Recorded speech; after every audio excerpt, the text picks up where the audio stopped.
Well, hello, everybody. This is Douglas Allen Frazier with the Douglas Allen Frazier Show. And we're going to bring you the series that we're doing on Islam.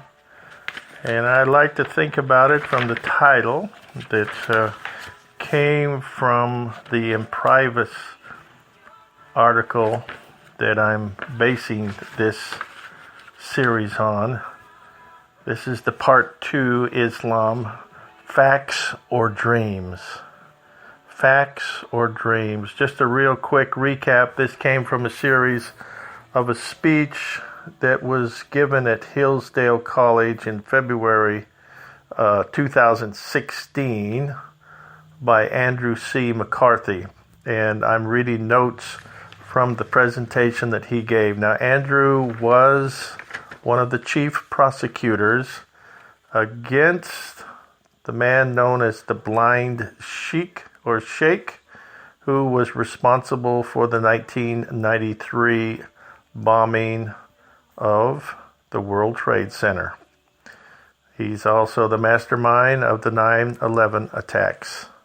So this individual, Andrew McCarthy, has a background for sharing, but he's sharing it very interestingly from what he learned as a prosecutor and how he had to learn about Islam from the standpoint what's true and what's not, and how do you prosecute the type of information that was going to be presented.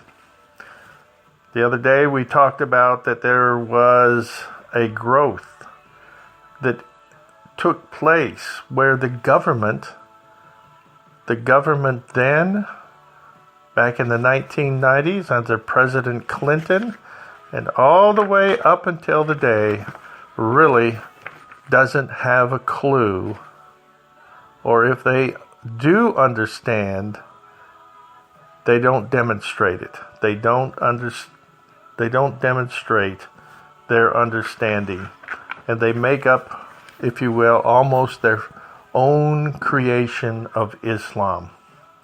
We start here with the fact that there are multiple ways of construing Islam hardly makes the Blind Sheikh's literal construction of Islam wrong.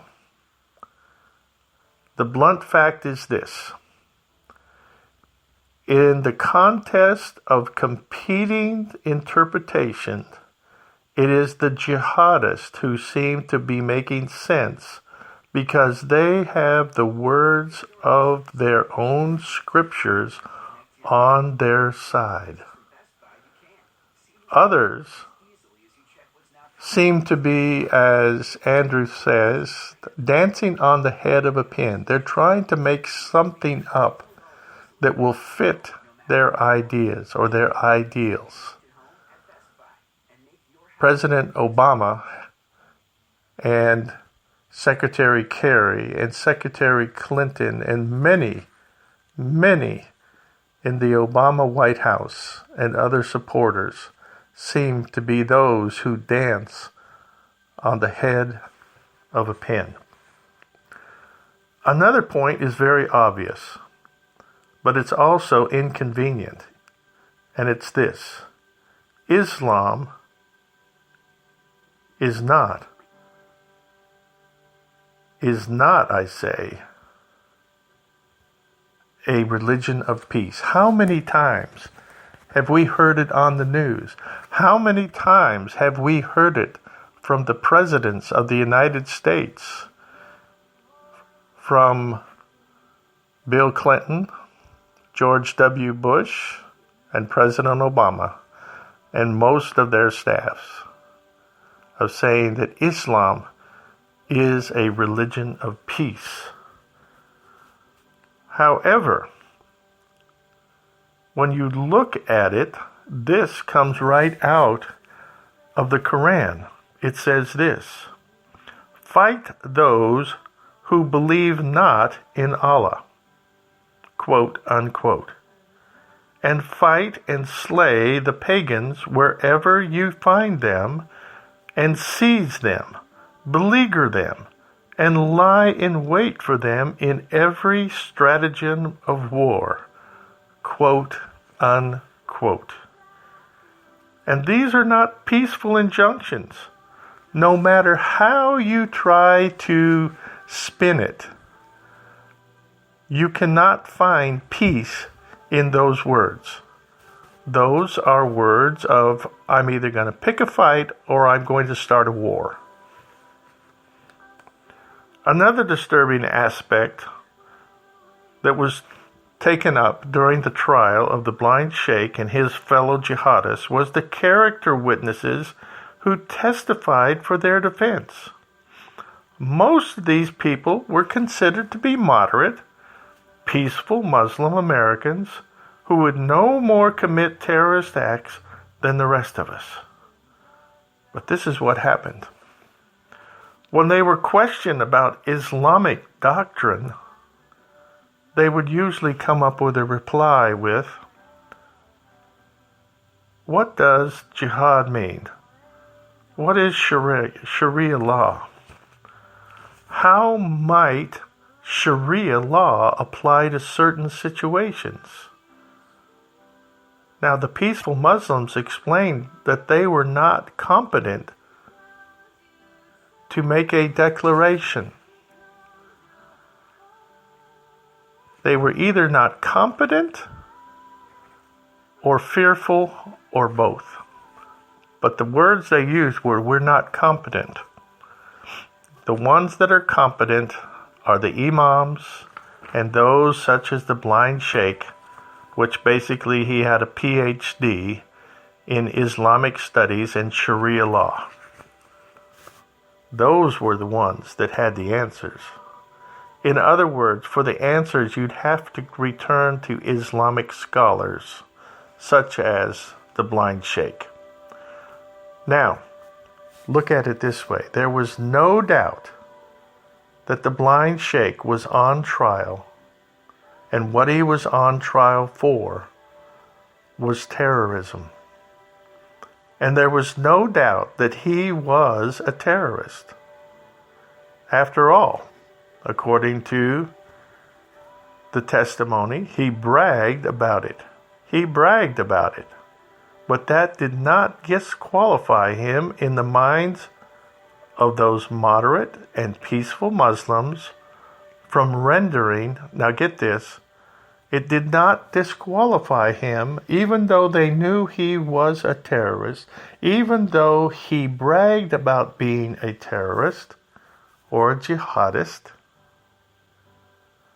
but it did not disqualify him in the minds of these moderate and peaceful Muslims from rendering any form of authoritative opinions on the meaning of the core tenets of their own religion.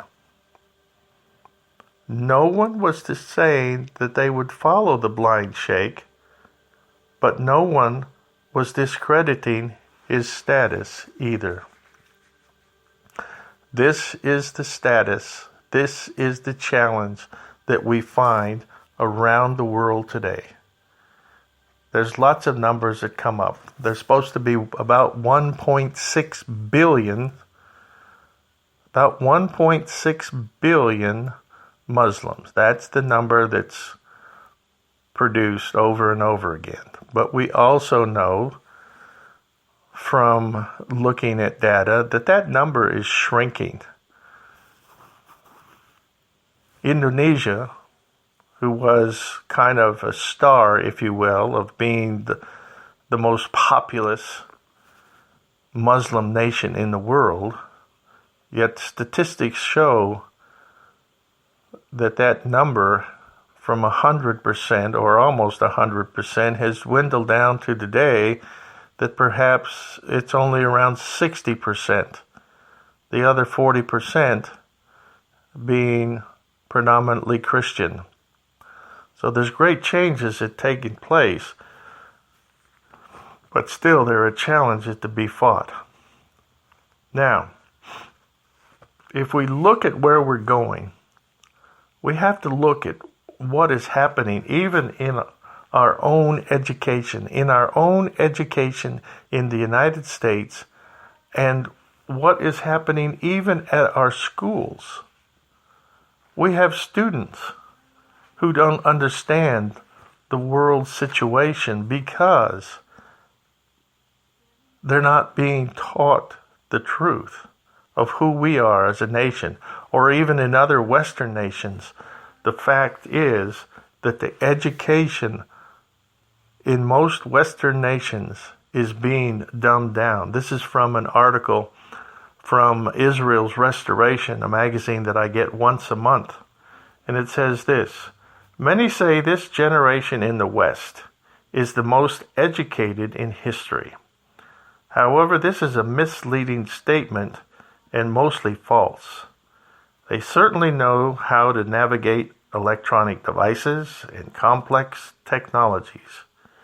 But I, for one, the author, don't define education this way. For me, education is education in the cultural and historical treasures of civilization and the center of the cultural treasury found within the Bible. A higher percentage of the population does graduate high school and even college.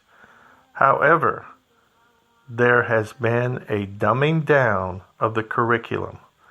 Cultural historical education is the most diluted in the history of Western education, and multiple surveys have demonstrated an appalling level of cultural ignorance. There's lots of other items behind this, but I can even state, in watching the educational process of one of my grandchildren, the dumbing down of education, particularly in the areas of Western literature and of history. Mm-hmm. It seems like most of the teachers want to come up with their own program of what they think is important to teach.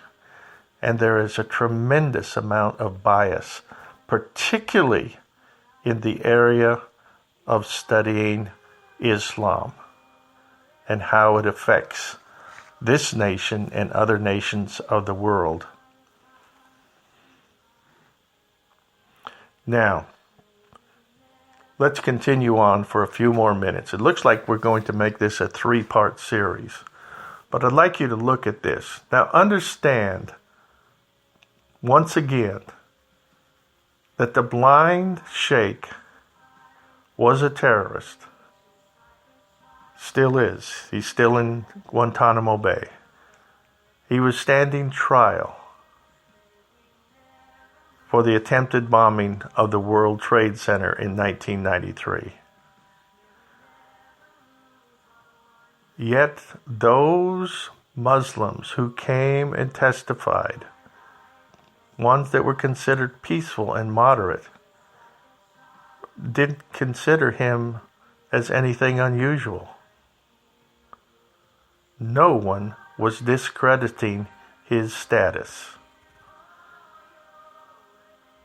This came as a revelation to Andrew as he was going through and studying this case.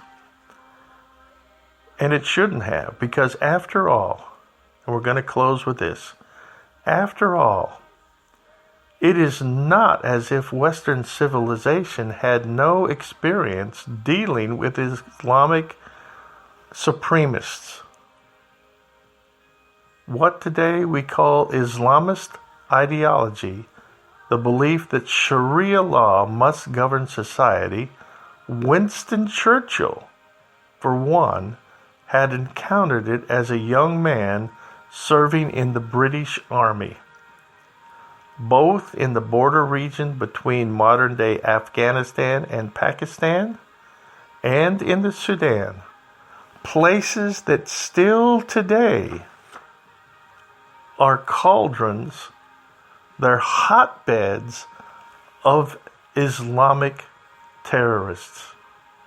Let's face it, after the 9/11 bombings, One of the first places that we sent our special services, our special forces, was into Afghanistan. When you look at the news items today of all of the things that the Taliban have done in Pakistan and in Afghanistan, they have wreaked havoc in both of those nations, whether that havoc is against other Muslims or Westerners. It doesn't matter. It doesn't matter, because they are conforming to the letter of the law as explained in the Quran, and then their own Sharia law, the same as the blind sheikh. We'll continue on with part 3, and I'll share some other comments that Winston Churchill made at an earlier portion of his life, as we stated, either in serving in Afghanistan, Pakistan, and Sudan when he was in the in the British Army, and then later as Prime Minister. But come back and learn some more, because all of these things that I'm sharing with you have an impact on our nation today, on other Western nations, on all of this situation where we see the immigration of Muslims coming into Western Europe, of Muslims that are supposed to be refugees coming from Syria and other areas into the United States, into Canada. They all have an impact on our future. So we must have an understanding that we can share with others, that we can share with our children and our grandchildren of the challenges that we face due to even the dumbing down of our own educational systems and the willingness to embrace something out of our own creation instead of out of the reality of what Islam is all about. This is Douglas Fraser, closing out part 2 of Islam, Fact or Dreams.